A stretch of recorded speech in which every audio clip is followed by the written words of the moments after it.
हरे कृष्णा, राधे राधे। हम सभी साधक श्री चैतन्य महाप्रभु की चरितावली श्रवण कर रहे हैं। प्रसंग है राय रामानंद से साधन संबंधी प्रश्न। समुद्र समान गौर महाप्रभु अपने भक्ति सिद्धांत रूप जलराशि को भक्तवर रामानंद रूप मेघ में संचारित करके पुनः उनसे उस सिद्धांत सलिल को विभाजित कराकर स्वयं ही उसके ज्ञान रत्न का आकार बन उसे अपने में लीन कर लेते हैं। अर्थात स्वयं ही तो रामानंद के हृदय में स्फुरणा कराते हैं और स्वयं ही उसका फिर रसास्वादन करते हैं। दोनों ही पागल हों, दोनों की दृष्टि में संसारी पदार्थ निस्सार हो, दोनों ही किसी एक ही मार्ग के पथिक हों और फिर उन दोनों का एकांत में समागम हो, तो फिर उस आनंद का तो कहना ही क्या, उसे ही अनिर्वचनीय आनंद कहते हैं। उस आनंद रस का आस्वादन करना सब किसी के भाग्य में नहीं बंधा है। जिसके ऊपर उनकी कृपा हो वही इस आनंद का अधिकारी हो सकता है। राय रामानंद जी के मुख से परम साध्य तत्व की बात सुनकर प्रभु कहने लगे, राय महाशय, आपकी असीम अनुकंपा से मैंने परम साध्य तत्व जान लिया। अब वह बताइए कि उसकी उपलब्धि कैसे हो। बिना साधन जाने हुए साध्य का ज्ञान व्यर्थ है। इसलिए जिस प्रकार इस महाभाव की प्राप्ति हो सके, कृपा करके उस उपाय को और बताइए। राय महाशय ने अत्यंत ही अधीरता के साथ कहा, प्रभु आप सर्वसमर्थ हैं। मैं संसारी पंख में फंसा हुआ विषय जीव भला साध्य साधन तत्व को समझ ही क्या सकता हूँ, किंतु आप अपने भावों को मेरे ही द्वारा प्रकट कराना चाहते हैं, तो आपकी इच्छा के विरुद्ध कर ही कौन सकता है। इसलिए आप मेरे हृदय में जो प्रेरणा करते जाएंगे मैं वही कहता जाऊंगा। प्रभु, श्री राधिका जी का प्रेम सामान्य नहीं है। संसारी सुखों में आनंद का अनुभव करने वाले पुरुष तो इसके श्रवण के भी अधिकारी नहीं हैं। इसलिए इसे परम गोप्य कहा गया है। इसे तो ब्रज की गोपिकाएं ही जान सकती हैं। गोपिकाओं के अतिरिक्त किसी दूसरे का इस रस में प्रवेश नहीं है। गोपिकाएं इंद्रिय सुख की अभिलाषिणी नहीं, उन्हें तो श्री राधिका के साथ कुंजों में केली करते हुए श्री कृष्ण की वह कमनीय प्रेम लीला ही अत्यंत प्रिय है। अपने लिए वे कुछ नहीं चाहती। उनकी संपूर्ण इच्छाएं, संपूर्ण भावनाएं, संपूर्ण चेष्टाएं और मन, वाणी तथा इंद्रियों की संपूर्ण क्रियाएं उन प्यारी प्यारे के विहार के ही निमित्त होती हैं, जो उस अनिर्वचनीय रस का आस्वादन करना चाहते हैं। उन्हें अपनी संपूर्ण भावनाएं इसी प्रकार त्यागमय और निस्वार्थ बना लेनी चाहिए। गोपी भाव को धारण किए बिना कोई उस आनंदा अमृत का पान ही नहीं कर सकता। गोपियों के प्रेम में सांसारिकता नहीं है। वह विशुद्ध है, निर्मल है, वासना रहित और इच्छा रहित है। गोपियों के विशुद्ध प्रेम का ही नाम काम है। इस संसारी काम को काम नहीं कहते। उस दिव्य प्रेम भाव का ही नाम यथार्थ में काम है, जिसकी इच्छा उद्धव आदि भक्तगण भी निरंतर रूप से किया करते हैं। प्रेमैव गोप्राणाम काम इत्यगमतम प्रथाम इत्युद्धवादित्यो पेतम वाच्छति भगवत प्रियः। कोई चाहे कि जब से तब से वेदाभ्यास अथवा यज्ञ द्वारा हम उस रस सागर में प्रविष्ट होने के अधिकारी बन जाएंगे, तो यह उनकी भूल है। उस अमृत रूपी महासागर के समीप पहुंचने के लिए तो भक्ति ही एकमात्र साधन है, जैसा कि भगवान व्यासदेव ने कहा है। नंद नंदन भगवान वासुदेव जिस प्रकार भक्त को भक्ति में सहज में प्राप्त हो सकते हैं, उसी प्रकार देहाभिमानी कर्मकांडी तथा ज्ञानाभिमानी पुरुष को प्राप्त नहीं हो सकते। इसलिए तो गोपियों के प्रेम को सर्वोत्तम कहा गया है। गोपियों के प्रेम की बराबरी कौन कर सकता है। रास विलास के समय जिनके भुजदंडों का आश्रय ग्रहण करके जो गोपिकाएं धन्य बन चुकी हैं, उनकी पदधूलि के बिना कोई प्रेम का अधिकारी बन ही नहीं सकता। प्रभु ने राय महाशय की भूरी भूरी प्रशंसा की। इसी प्रकार रात भर दोनों में बातें होती रहीं। रोज प्रातःकाल रात्रि समझकर चकवा चकवी की भांति दोनों ही पृथक हो जाते थे और रात्रि को दिन मानकर दोनों ही फिर उस प्रेम सरोवर के समीप एकत्रित हो जाते थे। इस प्रकार कई दिनों तक सत्संग और साध्य साधन निर्णय होता रहा। एक दिन प्रभु ने राय महाशय से कुछ अत्यंत ही रहस्यमय गूढ़ प्रश्न पूछे, जिनका उत्तर राय ने भगवत प्रेरणा से जैसा मन में उठा वैसा यथार्थ दिया। प्रभु ने पूछा, राय महाशय, मुझे संपूर्ण विद्याओं में श्रेष्ठ पराविद्या बताइए, जिससे बढ़कर दूसरी कोई विद्या ही ना हो। राय ने कुछ लज्जित भाव से कहा, प्रभु मैं क्या बताऊं, श्री कृष्ण भक्ति के अतिरिक्त और सर्वोत्तम विद्या हो ही कौन सी सकती है। उसी के लिए परिश्रम करना सार्थक है, शेष सभी व्यर्थ हैं। प्रभु ने पूछा, सर्वश्रेष्ठ कीर्ति कौन सी कही जा सकती है। राय ने कहा, प्रभु श्री कृष्ण के संबंध से लोगों में परिचय होना यही सर्वोत्तम कीर्ति है।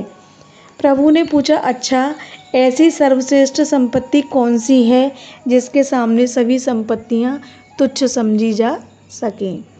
राय ने उत्तर दिया, श्री निकुंज बिहारी राधा वल्लभ की अविरल भक्ति जिसके हृदय में विद्यमान है, वही सर्वश्रेष्ठ संपत्तिशाली पुरुष है। उसकी समता का पुरुष त्रिभुवन में कोई नहीं हो सकता। प्रभु ने पूछा, मुझे यह बताइए कि सबसे बड़ा दुख कौन सा है। रुंधे हुए कंठ से अश्रु विमोचन करते हुए राय महाशय ने कहा, प्रभु जिस क्षण श्री हरि का हृदय में स्मरण न रहे, जिस समय विषय भोगों की बातें सूझने लगें, वही सबसे बड़ा दुख है। इसके अतिरिक्त भगवत भक्तों से वियोग होना भी एक दारुण दुख है। प्रभु ने पूछा, आप मुक्त जीवों में सर्वश्रेष्ठ किसे समझते हैं। राय ने कहा, प्रभु जिसकी संपूर्ण चेष्टाएं श्री कृष्ण की प्रेम प्राप्ति के ही निमित्त हूँ, जो सतत है श्री कृष्ण के ही मधुर नामों का उच्चारण करता हुआ उन्हें ही पाने का प्रयत्न करता रहता है, वही सर्वश्रेष्ठ मुक्त पुरुष है। प्रभु ने पूछा, आप किसी गान को सर्वश्रेष्ठ गान समझते हैं। राय ने कहा, श्री कृष्ण गोविंद हरे मुरारी, हे नाथ नारायण वासुदेवा, इस सुमधुर नामों के गान को ही मैं सर्वश्रेष्ठ गायन समझता हूँ। प्रभु ने पूछा, आप जीवों के कल्याण के निमित्त सर्वश्रेष्ठ कार्य किसे समझते हैं। राय ने कहा, प्रभु महापुरुषों के पाद पद्यों की पावन पराग से अपने मस्तक को अलंकृत बनाए रहना और उनके मुख निस्तृत अमृत वचनों का कण रंध्रों से निरंतर पान करते रहना, इसे ही मैं जीवों के कल्याण का मुख्य हेतु समझता हूँ। प्रभु ने पूछा, प्राणी मात्र के लिए सर्वश्रेष्ठ स्मरणीय क्या वस्तु है। राय ने कहा, श्री कृष्ण गोविंद हरे मुरारी, हे नाथ नारायण वासुदेवा, बस यही सर्वश्रेष्ठ स्मरणीय है। प्रभु ने पूछा, आप ध्यानों में सर्वश्रेष्ठ ध्यान किसे समझते हैं। राय ने कहा, श्री वृंदावन बिहारी की बांकी झांकी का ही निरंतर ध्यान बना रहे, बस यही सर्वश्रेष्ठ ध्यान है। प्रभु ने पूछा, आप जीवों के लिए ऐसा सर्वोत्तम निवास स्थान कौन सा समझते हैं, जहाँ सर्वस्व के मुख में धूलि देकर निवास किया जाए। राय ने कहा, प्रभु बस सब कुछ छोड़कर वृंदावन वास करना ही जीव का अंतिम निवास स्थान है। वृंदावन को परित्याग करके एक पैर भी कहीं अन्यत्र न जाना चाहिए। बस राधा मुरलीधर का ध्यान करते रहना चाहिए और वृंदावन को न छोड़ना चाहिए। प्रभु ने पूछा, आप श्रवणों में सर्वश्रेष्ठ श्रवणीय क्या समझते हैं। राय ने कहा, श्री कृष्ण गोविंद हरे मुरारी, हे नाथ नारायण वासुदेवा, यह संपूर्ण श्रवणों का सार है। जिसने इसे यथावत रीति से सुन लिया, फिर उसके लिए कुछ श्रवण करना शेष नहीं रह जाता। प्रभु ने पूछा, आप उपासनाओं में सर्वश्रेष्ठ उपासना किसे समझते हैं? राय ने कहा, युगल सरकार के सिवा और उपासना की ही किसकी जा सकती है। असल में तो वृंदावन विहारी ही परम उपास्य हैं, शक्ति से वे पृथक हो ही नहीं सकते। प्रभु ने पूछा, आप भक्ति और मुक्ति में किसे अधिक पसंद करते हैं? राय ने कहा, प्रभु, मुक्ति के नीरस फल को तो कोई विचार प्रधान दार्शनिक पुरुष ही पसंद करेगा। मुझे तो प्रभु के पाद पद्यों में निरंतर लोट लगाते रहना ही सबसे अधिक पसंद है। मैं अमृत के सागर में जाकर अमृत बनाना नहीं चाहता, मैं तो उसके समीप बैठकर उसकी मधुरिमा के रसास्वादन करने को ही सर्वश्रेष्ठ समझता हूँ। इस प्रकार के प्रश्नोत्तरों में ही वह रात शेष हो गई और दोनों फिर एक दूसरे से पृथक हो गए। राय महर्षि का अनुराग प्रभु के पाद पद्यों में उत्तरोत्तर बढ़ता ही जाता था। वे उनमें साक्षात श्री कृष्ण के रूप का अनुभव करने लगे। उनके नेत्रों के सामने से प्रभु का वह प्राकृत रूप एकदम ओझल हो गया और वे अपने इष्ट देव श्री राधा कृष्ण के स्वरूप का दर्शन करने लगे। इसलिए उन्होंने एक दिन प्रभु से पूछा, प्रभु, मैं आपके श्री विग्रह में अपने इष्ट देव के दर्शन करता हूँ। मुझे ऐसा भान होने लगा है कि आप साक्षात श्रीमन्नारायण ही हैं। लोगों को भ्रम में डालने के लिए आपने यह छद्मवेश धारण कर लिया है। हंसते हुए प्रभु ने उत्तर दिया, राय महाशय, आपको भी मेरे शरीर में अपने इष्ट देव के दर्शन ना होंगे तो और किसे होंगे? आपकी दृष्टि में तो जितने संसार के दृश्य पदार्थ हैं, सब के सब इष्टमय ही होने चाहिए। श्रीमद्भागवत में लिखा है कि सर्वश्रेष्ठ भगवत भक्त संपूर्ण चराचर प्राणियों में भगवान के ही दर्शन करता है। उसकी दृष्टि में भगवान से पृथक कोई वस्तु है ही नहीं। आप सर्वश्रेष्ठ भागवतोत्तम हैं, फिर आपके मेरे शरीर में अपने इष्ट देव के दर्शन होते हैं तो इसमें आश्चर्य की कौन सी बात है?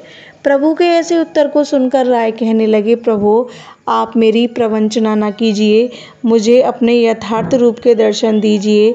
मुझे शूद्राधम समझकर अपने यथार्थ स्वरूप से वंचित न कीजिए। यह कहते कहते राय महाशय प्रेम के आवेश में आकर मूर्छित होकर प्रभु के पैरों में गिर पड़े।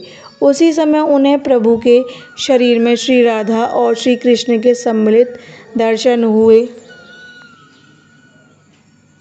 प्रभु के शरीर में उस अद्भुत रूप के दर्शन करके राय महाशय ने अपने को कृतकृत्य समझा और वे अपने भाग्य की भूरी भूरी प्रशंसा करने लगे। सावधान होने पर प्रभु ने राय रामानंद जी का दृढ़ आलिंगन किया और उनसे कहने लगे, राय महाशय, मेरे 10 दिन आपके साथ श्री कृष्ण कथा सुनते सुनते बहुत ही आनंदपूर्वक व्यतीत हुए। इतना अपूर्व रस पहले मुझे कभी प्राप्त नहीं हुआ था। आपकी कृपा से इस अत्यंत ही दुर्लभ प्रेम रस का मैं यह किंचित रसास्वादन कर सका। अब मेरी इच्छा है कि आप शीघ्र ही इस राजकाज को छोड़कर पुरी आ जाइए। वहाँ हम दोनों साथ रहकर निरंतर इस आनंद रस का पान करते रहेंगे। आपकी संगति से मेरा भी कल्याण हो जाएगा। हाथ जोड़े हुए अत्यंत ही विनीत भाव से राय रामानंद ने कहा, प्रभु, यह तो सब आपके ही हाथ में है। जब इस भव जंजाल से छुड़ाकर अपने चरणों की शरण प्रदान करेंगे तभी चरणों के समीप रहने का सुयोग प्राप्त हो सकेगा। मेरे सामर्थ्य के बाहर की बात है। आप ही अनुग्रह करके मुझे ऐसा धन्य जीवन दान कर सकते हैं। प्रभु ने कहा, अच्छा आप जाइए, दक्षिण से लौटकर एक बार मैं आपसे फिर मिलूँगा, तभी आप मेरे साथ पुरी चलिएगा। प्रभु की आज्ञा शिरोधार्य करके राय रामानंद जी अपने स्थान को चले गए और प्रभु ने भी प्रातःकाल आगे की यात्रा का विचार किया। अब ये प्रसंग यहीं विश्राम लेता है। हरे कृष्णा, राधे राधे।